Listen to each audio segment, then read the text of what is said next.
Demo mahasiswa pecah di berbagai daerah. Mahasiswa menyampaikan sejumlah tuntutan, termasuk perbaikan ekonomi. Salah satu yang menjadi poin tuntutan adalah penghapusan program makan bergizi gratis. Program unggulan pemerintahan Prabowo ini dianggap menyerap begitu besar uang negara, sehingga mengabaikan sektor lainnya. Anggaran yang begitu besar dan adanya pemborosan bahkan diakui Menteri Koordinator Bidang Pangan, Zulkifli Hasan. Dia bilang negara boros hingga 1 triliun rupiah per bulan karena pembengkakan titik SPPG. Dari awal direncanakan hanya 21.000 titik, namun faktanya berlebih hingga 6.877 titik. Karena itu, penataan ulang program MBG sangat dibutuhkan. Ada membengkak 6.877 titik. Ya, laporan Ibu Nani tadi barusan, kalau 6.877 penambahan, kalau 6 juta satu hari, maka 1 tahun ada 1 bulan.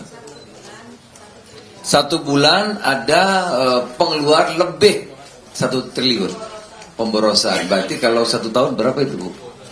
12 triliun. Nah, ini yang maka perlu penataan untuk ditata agar bisa diperbaiki dan diselesaikan. Tak hanya pemborosan, Komnas HAM bahkan menemukan indikasi pelanggaran dalam program makan bergizi gratis. Berdasarkan hasil pengamatan sejak Februari 2026, Komnas HAM menyoroti tata kelola program makan bergizi gratis yang dinilai rawan salah sasaran. Cakupan penerima manfaat yang terlalu luas membuat program ini beresiko tidak efektif, sehingga disarankan hanya difokuskan pada kelompok rentan, seperti masyarakat desil 1 hingga 4, serta anak dan ibu hamil di wilayah tertinggal, terdepan, dan terluar, atau 3T. MBG, diantaranya pelanggaran terhadap hak atas kesehatan, 1, kedua hak anak, kemudian yang ketiga hak atas pangan, keempat, hak atas kebebasan berpendapat dan berekspresi. Kelima, hak atas informasi. Ketujuh, hak atas pekerjaan yang layak. Dan kedelapan, hak atas pemulihan bagi korban. Komnas HAM merasa penting untuk menyampaikan 9. Jadi kami ada 9 rekomendasi kepada pemerintah untuk mendorong perbaikan tata kelola MBG. Banyaknya sorotan ke program makan bergizi gratis ditanggapi Badan Gizi Nasional. BGN mengklaim terus melakukan langkah perbaikan, salah satunya dengan meninjau ulang penerima manfaat program tersebut. Wakil Kepala BGN Agustina Arumsari bilang, peninjauan ulang dilakukan untuk mencapai indikator tujuan intervensi gizi. Salah satu opsi dengan menyetop MBG bagi siswa SMA. Dengan begitu, penerima manfaat MBG berkurang hingga 8 juta orang. Pertanyaannya jangan pertanyaan dapurnya, penerima manfaatnya dulu yang mana, baru dapur itu mengikuti. Ya, itu sebuah konsekuensi lah bahwa kita akan tata ulang, maka yang kita fokuskan adalah penerima manfaat yang memang targeted betul-betul, yang memang diharapkan pemerintah bisa mengintervensi gizi anak-anak tersebut sesuai dengan teorinya tadi. Kami nanti akan bekerja sama dengan Kemenkes, ahli gizi dan sebagainya. Penghematan anggaran juga disampaikan Menteri Keuangan Purbaya Yudi Sadewa. Dia memastikan anggaran berbagai program prioritas diatur supaya lebih efektif. Berbagai program prioritas seperti makan bergizi gratis, Koperasi Desa Kelurahan Merah Putih, dan Sekolah Rakyat terus didorong lebih efektif dan berkualitas sehingga menciptakan multiplier efek yang luas. Pemerintah terus berkomitmen meningkatkan kualitas belanja negara melalui upaya efisiensi dan refocusing agar alokasi anggaran semakin produktif, tepat sasaran, dan mampu memberikan dampak nyata bagi perekonomian dan masyarakat. Pertanyaannya, apakah tuntutan mahasiswa bisa dijawab oleh pemerintah? Tim Liputan, Kompas TV.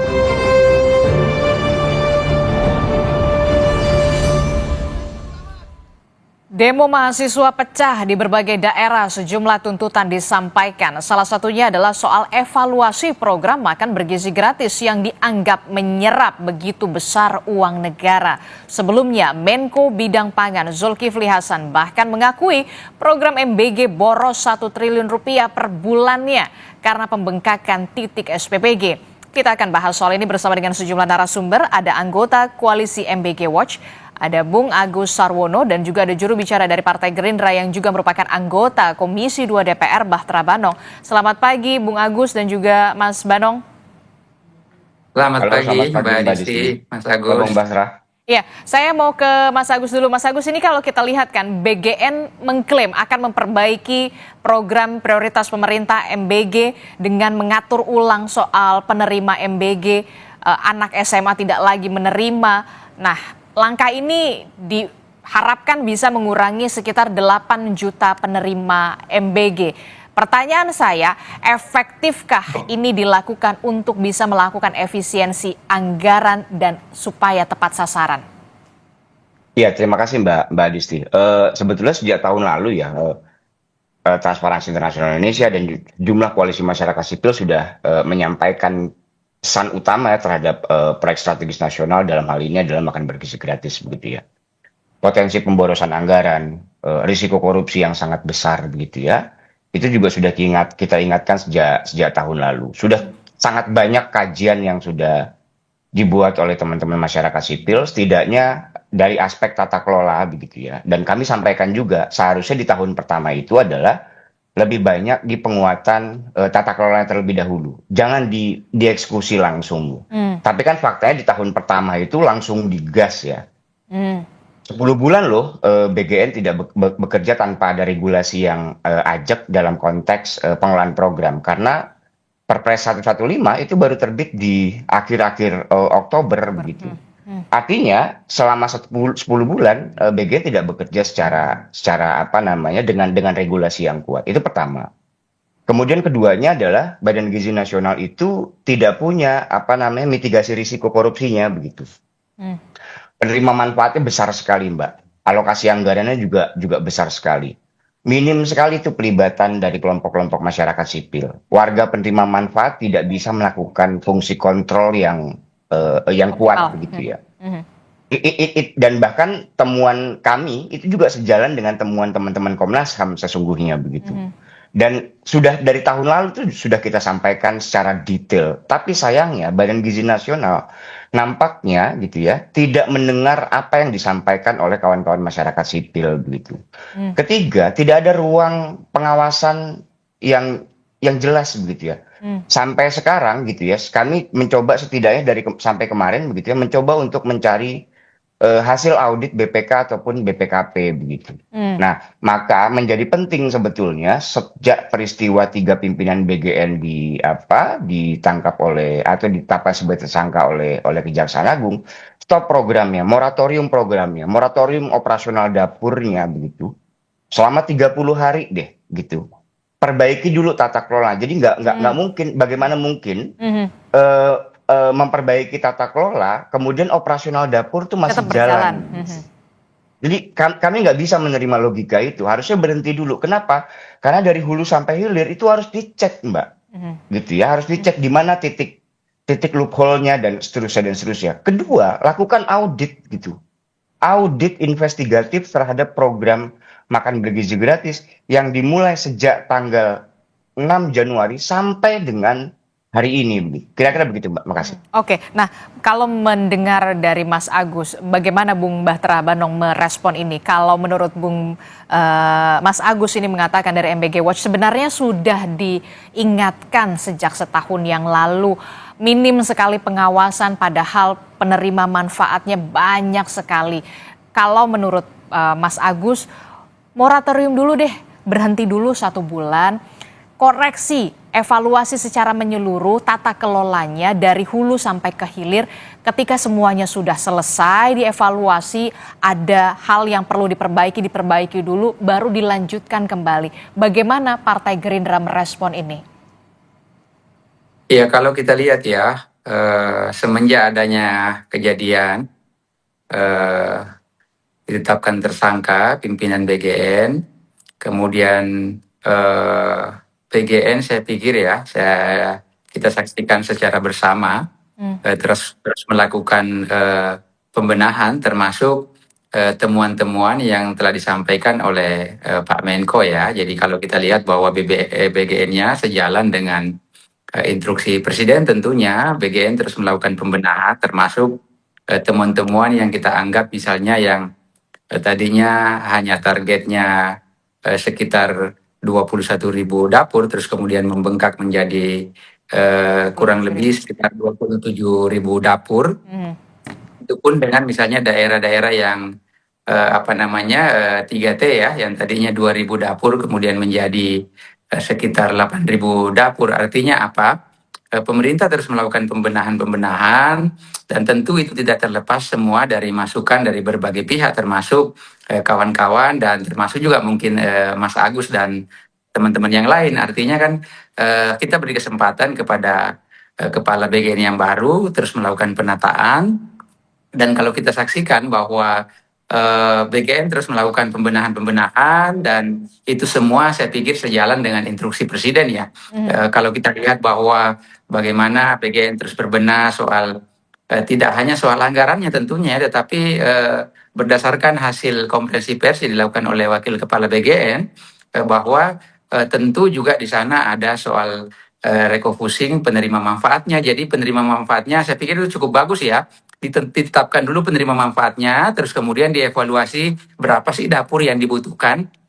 Itu adalah langkah-langkah yang strategis, kemudian melakukan pembenahan sehingga apa yang dituntut publik hari ini termasuk soal bagaimana jumlah anggaran yang begitu besar bisa dilakukan efisiensi. Begitupun soal transparansi pengelolaannya juga bisa lebih terpantau karena sasarannya jelas, penerima manfaatnya jelas, terus penerima manfaat yang betul-betul membutuhkan tentunya ya. Nah, kalau kita lihat tadi disampaikan juga Mas Agus, memang ini harus kita terus awasi bersama ya, publik, begitupun kami dari DPR, karena ini kan program juga harus kita membantu Pak Presiden sehingga betul-betul tepat sasaran dan terutama bagi penerima manfaat yang sangat membutuhkan, dan itu semua harus kita lakukan bersama agar program ini tidak berhenti di tengah jalan, karena ini adalah program strategis Presiden Prabowo yang lagi-lagi saya mengatakan bahwa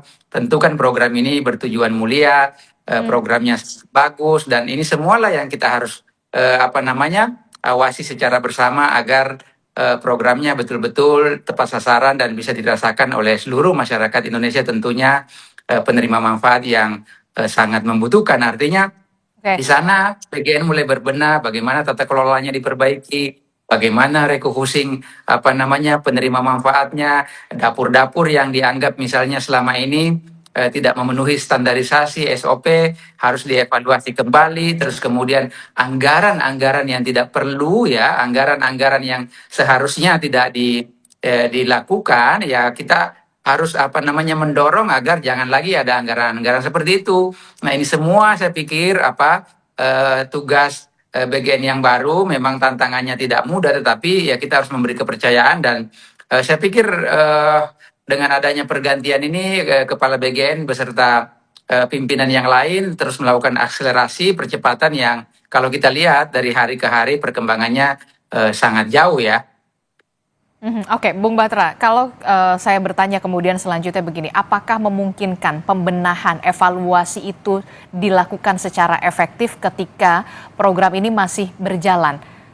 Apakah pembenahan itu akan berlangsung optimal ketika program ini masih terus berjalan?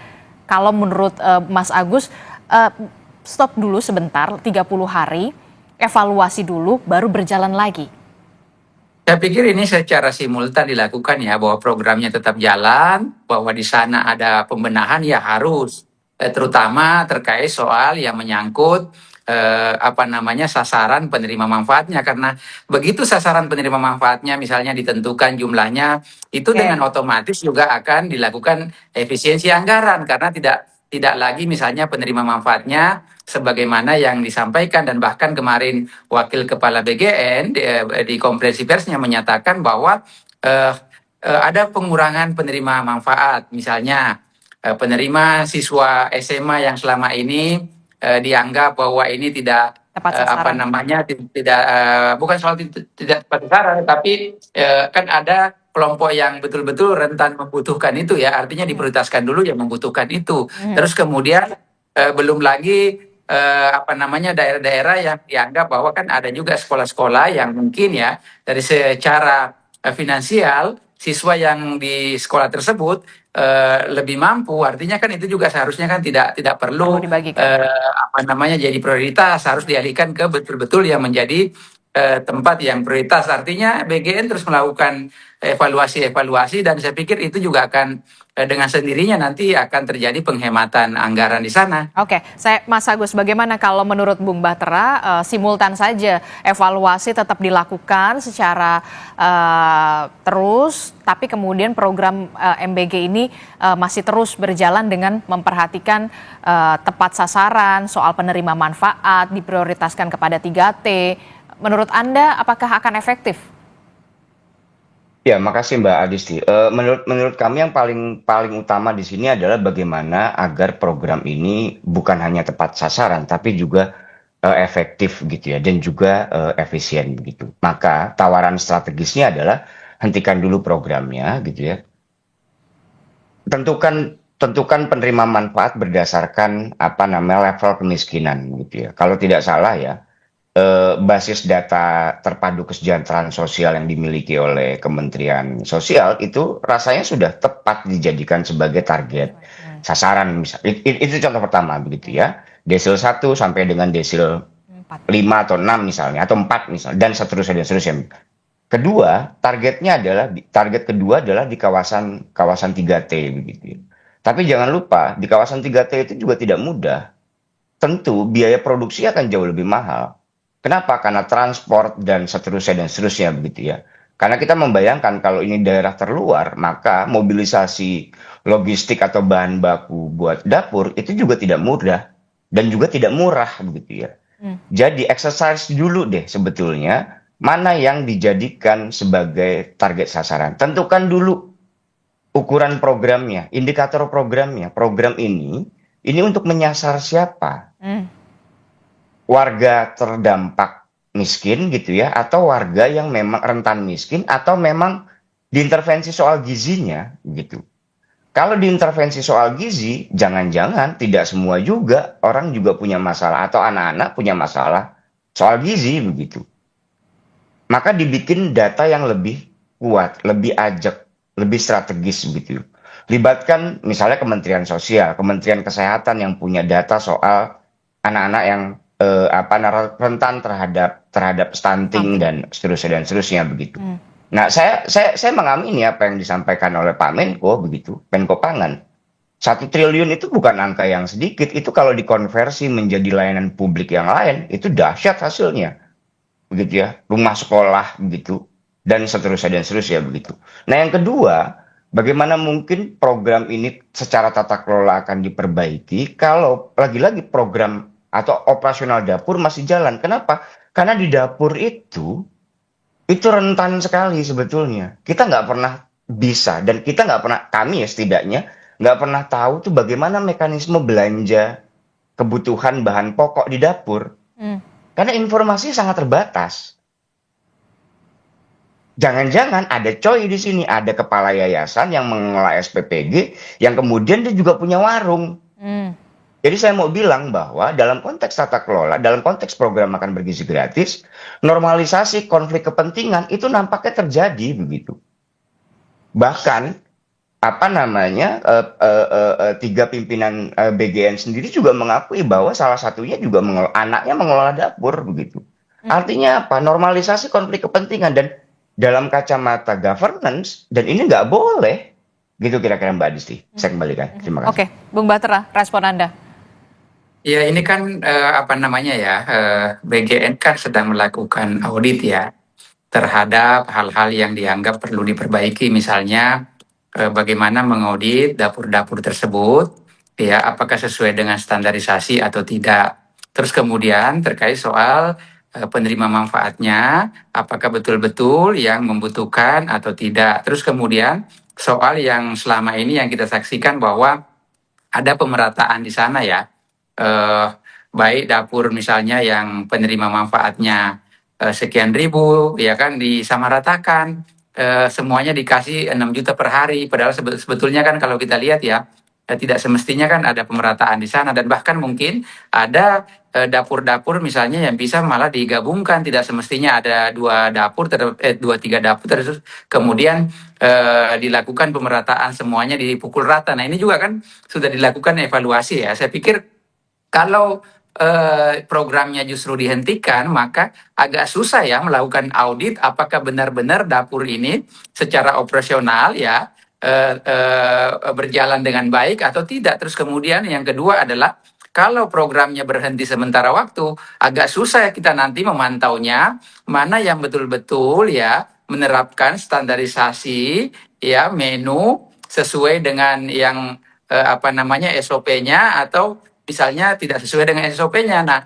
itu kan agak-agak susah nanti memantaunya justru kalau programnya berhenti sementara. Maka dari itu, biarlah ini berjalan, terus kemudian auditnya juga berjalan, dan nanti pasti akan BGN yang baru akan memutuskan bahwa setelah audit itu dilakukan, mana dapur yang benar-benar bisa berlanjut, ya, mana kemudian penerima manfaat yang harus diteruskan, mana yang harus dialihkan ke daerah yang benar-benar membutuhkan, dan itu pasti akan dengan sendirinya terjadi efek pengurangan anggaran kalau itu sudah berjalan dengan baik. Dan saya pikir pemerintah tidak tinggal diam ya, artinya berdasarkan penyampaian Pak Menko bahwa di sana ada potensi ya pemborosan anggaran 1 triliun lebih per bulan. Artinya kan pemerintah terus melakukan evaluasi, dan nanti pada akhirnya ya efisiensi anggaran itu akan terjadi dengan sendirinya kalau pembenahan itu terus dilakukan secara simultan. Jadi kita memberi kesempatan kepada kepala BGN, pimpinan BGN yang baru melakukan pembenahan baik dari tata kelolanya, begitupun refocusing baik itu penerima manfaatnya, begitupun misalnya SPPG atau dapur-dapur yang dianggap selama ini tidak layak atau tidak memenuhi standarisasi, terus kemudian tetap beroperasional. Dan kalau kita saksikan ya bahwa sesuai penyampaian Pak Menko bahwa di sana harusnya misalnya sampai saat ini jumlah dapur yang beroperasi itu harusnya 21.000, tetapi faktanya kan ada sekitar 27.000 lebih, artinya ada sekitar 6.000 dapur di sana yang berpotensi melakukan pemborosan. Jadi ini terus dilakukan evaluasi secara simultan, dan yakin dan percaya pada akhirnya nanti itu akan berimbas terkait dengan pengurangan anggaran-anggaran yang tidak perlu itu. Oke, saya juga ingin tahu bagaimana fungsi pengawasan DPR selama ini. Karena kan kalau kita lihat ya, kan ini program prioritas dari Presiden Prabowo Subianto. Tentu ini seharusnya menjadi prioritas juga dalam hal soal pengawasan anggaran. Kok sampai Menko Pangan mengatakan ada potensi pemborosan 1 triliun rupiah. Ini menjadi pertanyaan besar tentu saja. Di mana program prioritas yang seharusnya juga ada pengawasan yang super prioritas di sana? Kalau kita cermati ya Mbak ya, sejak awal begitu ada kasus kejadian pencopotan pimpinan BGN kami di DPR melalui pimpinan DPR Pak Sufmi Dasko menyampaikan, begitu ditanyai oleh wartawan, beliau menyampaikan bahwa sejak awal DPR telah membuat masukan kepada Presiden, kepada pemerintah, baik itu secara lisan maupun secara tertulis. Artinya itu semua juga yang menjadi pertimbangan Pak Presiden terus untuk kemudian melakukan pembenahan dan pada akhirnya melakukan pencopotan terhadap kepala BGN yang kita lihat. Jadi DPR sebetulnya tidak tinggal diam selama ini, terutama ya Komisi 9 yang bermitra dengan BGN terus melakukan evaluasi terhadap perjalanan kurang lebih 1 tahun lebih ini terkait dengan program prioritas Presiden Prabowo yang menyangkut soal makan bergizi ini. Artinya DPR terus melakukan koordinasi, DPR terus melakukan pengawasan, dan bahkan kalau kita saksikan rapat-rapat kemarin juga di Komisi 9 dengan kepala BGN atau pimpinan BGN yang baru, terlihat jelas di sana ya arah evaluasi yang tentu yang disampaikan oleh wakil kepala BGN pada saat konferensi pers, bahwa di sana bagaimana kemudian programnya dibenahi, terus kemudian anggarannya terus kemudian harus terus dievaluasi, penerima manfaatnya juga begitu pun harus tetap terus dilakukan perbaikan-perbaikan, terutama betul-betul masyarakat yang membutuhkan. Kita lihat itu ada terjadi perubahan sangat drastis ya semenjak adanya kasus ini, dan saya pikir kita harus terus mengawasi bersama, baik itu masyarakat seperti pegiat-pegiat yang konsen mengawasi MBG ini, dan begitu pun DPR juga harus terus, tidak boleh berhenti ya walaupun misalnya sudah ada pergantian, kita juga tidak boleh berhenti. Jangan dipikir adanya pergantian terus kemudian bahwa otomatis ada perbaikan. Makanya harus pengawasannya harus diperketat lagi agar pimpinan BGN yang baru ini terus bekerja maksimal.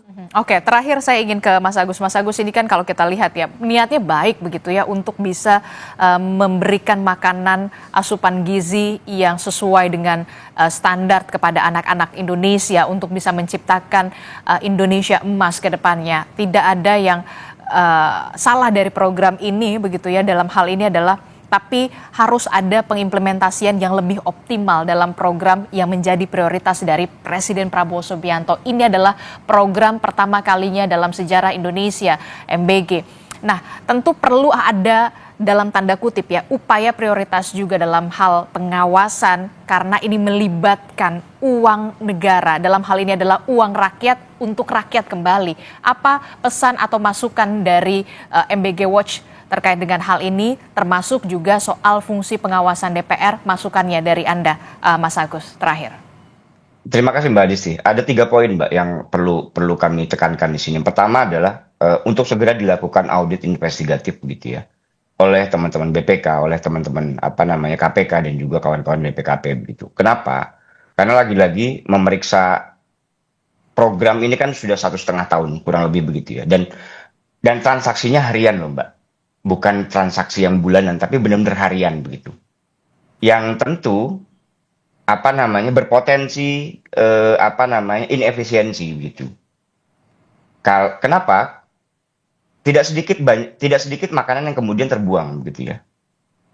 Karena menunya tidak enak begitu ya, terdampak keracunan dan seterusnya begitu. Dan keduanya adalah dari konteks keterbukaan informasi dalam proses pengadaan barang dan jasanya begitu. Kita tahu persis bahwa tiga pimpinan BGN ini ditetapkan sebagai tersangka, salah satunya adalah soal pengadaan barang dan jasa. Hilangkan semua pengadaan yang tidak berkaitan langsung dengan pemenuhan gizi anak. Buanglah istilah pengadaan motor, pengadaan tablet, dan yang nggak penting-penting itu dibuang aja, nggak usah pakai begitu. Karena kan faktanya kalau kita lihat setidaknya potret 2025 ya, dari 2.400-an rencana umum pengadaan, kami memotret 1.100 pengadaan gitu. Dan 1.100 pengadaan itu 56% itu untuk persiapan program. Beli ompreng, beli kendaraan dan seterusnya. Tidak langsung untuk pemenuhan gizi begitu. Dan keduanya adalah buka vendornya. Vendor apa? Vendor untuk distribusi bahan baku gitu ya. Vendor-vendor penyedia bahan baku ke publik. Tujuannya apa? Agar tidak dimonopoli. Siapa yang monopoli? Ya para kelompok elit begitu. Kan ini yang terjadi di lapangan sebetulnya kan. Saya punya yayasan, keluarga saya juga punya penyedia beras dan seterusnya. Ruang-ruang ini perlu dipersempit begitu. Tadi abangnya sampaikan gitu. Perlu ada pengawasan yang ketat gitu. Ya sudah, kalau memang ini kesepakatan, mari kita bikin atau mari kita buat atau mari kita sepakati untuk melembagakan pengawasan dari kelompok masyarakat sipil begitu. Jadi ketika bicara soal pelembagaan pengawasan publik, outputnya adalah aplikasi. Kan itu yang dibuat oleh BGN gitu. Kenapa tidak dilembagakan saja di setiap dapur SPPG ada tim pengawas. Siapa tim pengawasnya? Masyarakat penerima manfaat. Tujuannya apa? Agar lebih ada dorongan dari kelompok masyarakat sipil dan dalam ini adalah penerima manfaat untuk mengusulkan apa? Mengusulkan menu, melakukan pengawasan. Kalau terjadi keracunan, ada terjadi KLB, masyarakat juga ikut terlibat dalam melakukan evaluasi dan seterusnya. Buat pertemuan rutin 1 bulan sekali, 2 bulan sekali, forum konsultasi publik. Tentukan indikatornya. Di SPPGA misalnya kami melayani 1.000, katakanlah begitu ya, 1.000 penerima manfaat. Ini indikator awalnya ya. Ini saya lagi bukan orang gizi, tapi kalau misalnya dalam berat badan misalnya sebelum diintervensi berat badannya 30, tapi setelah diintervensi berat badannya naik begitu ya. Indikator seperti ini nggak ditentukan oleh Badan Gizi Nasional. Begitu. Ini kan persoalan utamanya begitu. Maka tadi rekomendasi kami adalah stop dulu deh. Ini kan menjelang libur sekolah. Stop dulu programnya begitu, 30 hari gitu. Perbaiki semua tata kelola, tentukan indikatornya. Gitu. Buat risiko korupsinya. Kalau ada korupsi, mitigasinya gimana? Kalau terjadi KLB, mitigasinya seperti apa? Apakah kemudian warga terdampak keracunan itu ada pemulihan begitu ya? Kalau terjadi di daerah A atau daerah B begitu, siapa yang tanggung jawab? Kan selama ini pemerintah daerah, Mbak. Begitu kira-kira. Terima kasih. Oke, termasuk juga soal ini kan kita harapkan juga sirkulasi ekonomi bisa berjalan di masing-masing daerah. Apakah ada kemungkinan bisa melibatkan juga kantin-kantin sekolah yang selama ini juga bisa memprovide dari anak-anak masing-masing sekolah. Kita juga harus tahu juga apakah selama ini petani-petani di daerah-daerah ini juga terbantu dengan adanya program makan bergizi gratis karena sirkulasi ekonominya juga berjalan. Tentu banyak sekali evaluasi yang harus segera dilakukan begitu ya, apalagi ini menjadi momentum yang pas ketika ada kegiatan belajar mengajar libur, kita harapkan juga evaluasinya juga tetap berjalan begitu ya, bisa dilakukan secara optimal termasuk juga dari DPR RI terkait dengan fungsi pengawasannya. Terima kasih anggota Koalisi MBG Watch Agus Sarwono telah bergabung bersama kami, dan juga ada juru bicara dari Partai Gerindra yang juga merupakan anggota Komisi 2 DPR RI, Bung Bahtera Banong juga telah bergabung bersama kami. Sehat selalu Bapak-bapak, Assalamualaikum, selamat pagi. Terima kasih Mbak Disti. Saudara, informasi penting lainnya masih akan kami hadirkan usai jeda. Di tengah menuju penandatanganan kesepakatan damai Amerika Serikat Iran.